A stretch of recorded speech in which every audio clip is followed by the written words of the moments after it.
Bonjour, vous êtes prêts pour 10 x 10 secondes d'histoire locale? En tant qu'ambassadeur des mystères, je me dois de parcourir le département à la recherche d'anecdotes croustillantes. Et aujourd'hui, j'en ai une car nous sommes dans un lieu hautement culturel.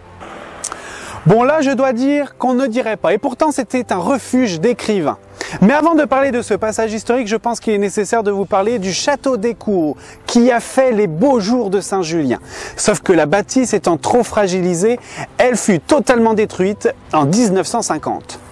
Seul témoignage de ce qu'il reste, quelques rues à son nom et quelques clins d'œil par-ci par-là, mais rien de bien folichon.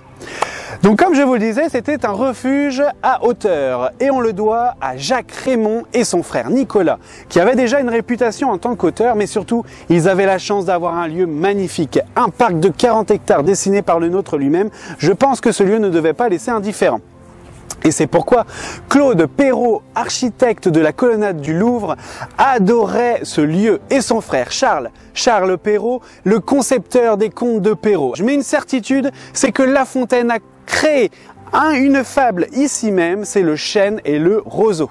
Alors, pour la petite histoire, nous avons un chêne énorme, très hautain, et un petit roseau, tout fragile et très humble. Et entre les deux, il y a le vent.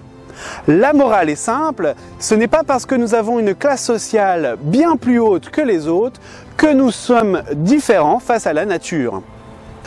Donc on se retrouve le mois prochain et n'oubliez jamais que notre département c'est le meilleur dépaysement. À très bientôt!